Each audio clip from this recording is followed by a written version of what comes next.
What a beautiful message we just heard. I just want to say some words in conclusion here. The choir will come back for another song. This will be just a few minutes. I still remember the day when my first daughter was born, Gabriela. August 3rd, 2001. I still remember that day. I was there in that hospital in Rio, Brazil. And some hours later, they were in the nursery in that hospital. I believe there were maybe 10, 15 babies. And my daughter was one of them. Then a woman came to me and she said, she was looking to the babies and at me, and she said, "Is she your baby?" Among 15. She was a stranger, and she said, "Is she your baby?" Yes, she is my baby, my daughter. Because Gabi was like me, right? Like a clone. And that day was amazing because I realized how special is a daughter, right? I didn't have boys, only girls. But I imagine that boys are also special, right? In fact, every parent sees their children as special. And I think about Jesus, that first night in Bethlehem.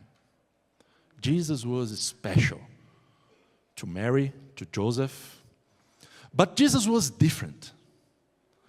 This question that we are trying to answer today, what child is this? This is not only a question about knowing this child. It is implicit in this question a kind of perplexity, amazement. It's something that happened with Jesus throughout his entire life. Since the day when an angel came to Mary and said, "Hey, you are a virgin, but you will conceive and you have a baby." From that moment on, Mary knew that this child was very, very special, a different child. You can imagine the circumstances around Jesus' birth, all of them special, right? You imagine angels, a choir of angels. You imagine a star, wise men from the east coming and bringing like special gifts, precious gifts.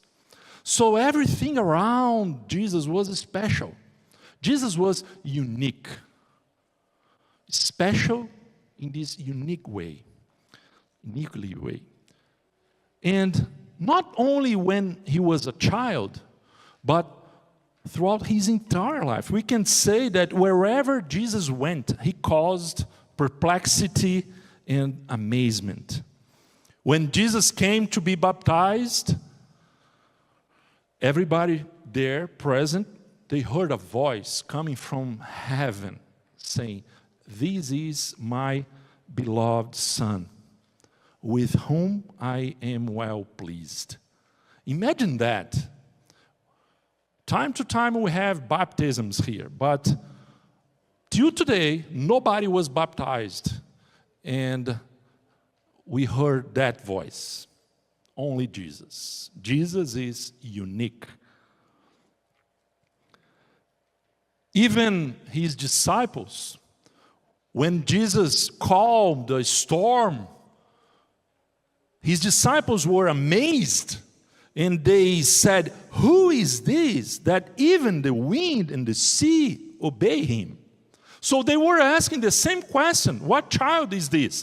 What man is this? Who is this that even the wind and the sea obey him? Perplexity and amazement.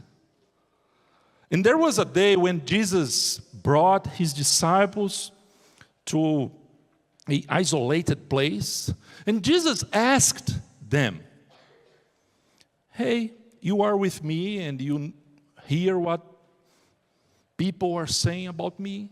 Let me ask something. Who do people say that I am?" And the disciples said, "Oh, well, they say you are Elijah, John the Baptist."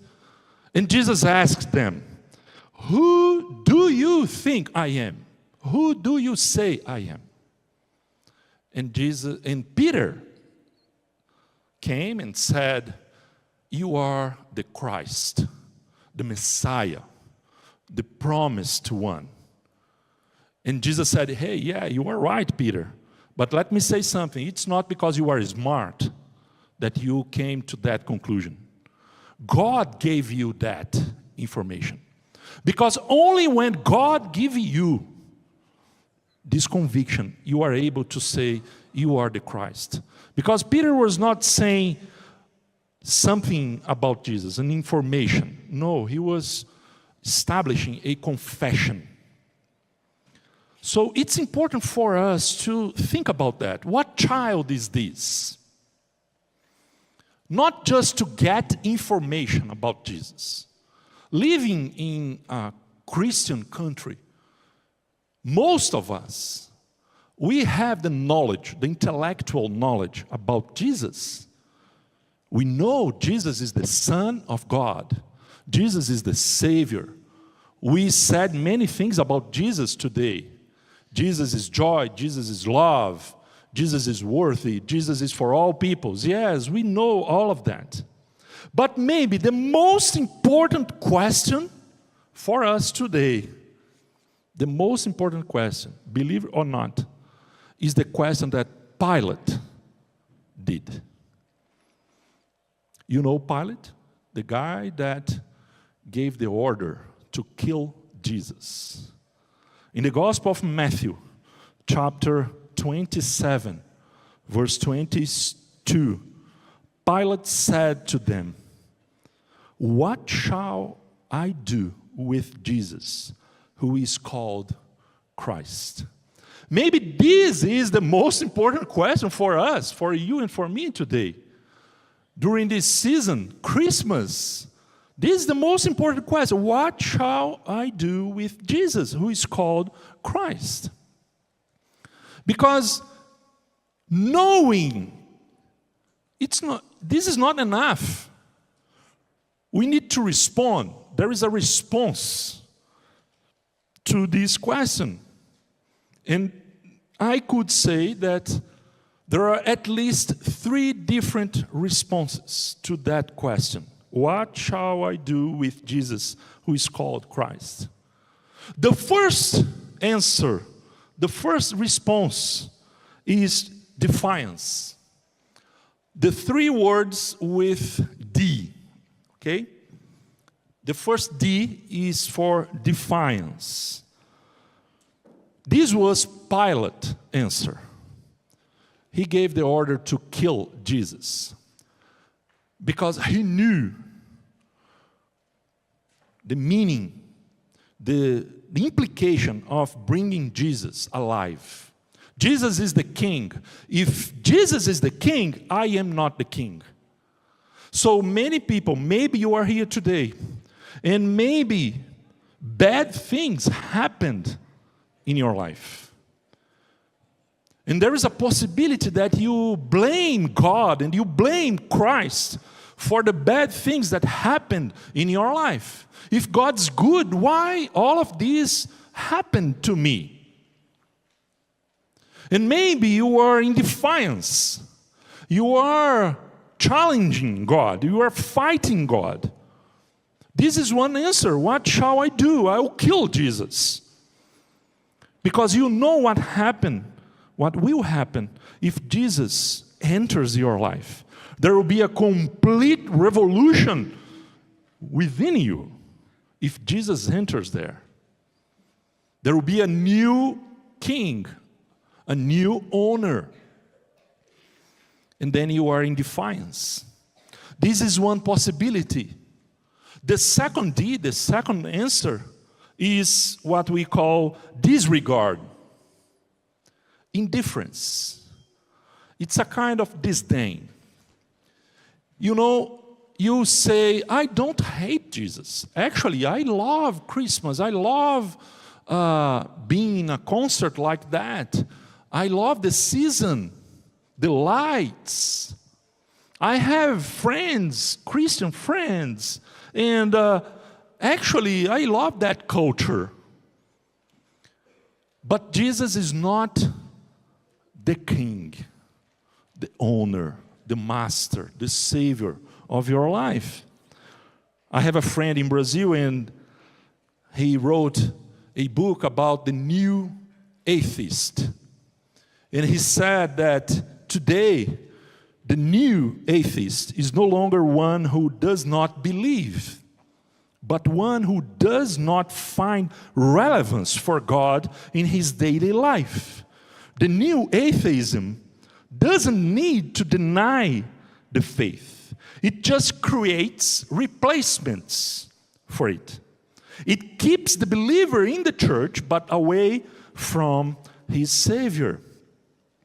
And I remember that Cesar said that there are many people that see Jesus like they see the King of England. You know that King Charles is the sovereign king of Canada. But in fact, he doesn't do anything in here. There is no command in here. Nominally, he is the head of overall, but in every crisis, someone else makes the decisions. Maybe you are in this situation. Okay, I believe in God. I love Jesus, but not that way. Too much. It's a kind of disregard. Indifference. You are not defying Jesus, but you are disregarding Jesus. The two first responses are not good responses to Jesus, to that question, who is this man? There is only one good answer, and I would like to encourage you to reflect on this last D. And this is the D for devotion. When you are devoted to something, you put this as a priority in your life above all things, because you are devoted to that. You are willing to make any sacrifice because you are devoted. Your heart is there. We are devoted to many things, but there is one thing above all that we are devoted to. And if Jesus is not that person, we will create idols around us. So Jesus amazed all who entered in contact, who related to him. And the consequence of that is that we saw a church. People devoted to this Savior, willing to go wherever necessary for him, because he did everything for them. So it's important to remember now, to be reminded that Christmas is a time to restore our devotion to God. This week I was in our connecting group and we were talking about the first love. And I said that when I started dating my wife 30 years ago, in 1994, Juliana. I remember one day when we were in Rio, I didn't have a car. She was in the university, and I just had a bike, and it was raining a lot. Believe me, in Rio, when I say it was raining a lot, it was raining a lot, right? You could not see anything in front of you. And Juliana called me, hey, could you come here to, give me a ride? Juliana, you see the time, the weather, it's raining a lot. I don't have car, I just have a bike, but I'm going now. And I did it. And even today I remember that, and I said, how I was able to do that? It was crazy, man. But I did because I was in love. When we are in love with something, we do everything, anything. So I encourage you to reflect on your relationship to Jesus, because Jesus did everything for you. He came in humiliation. He died on a cross. He paid a high price. He suffered for you and for me. And the question is, what shall I do with Jesus, who is called Christ? He is the Messiah. He's waiting for a response. There is an opportunity. Every Christmas season is an opportunity for us to do like the wise men from the East. They came in total devotion, bringing the best they had to Jesus.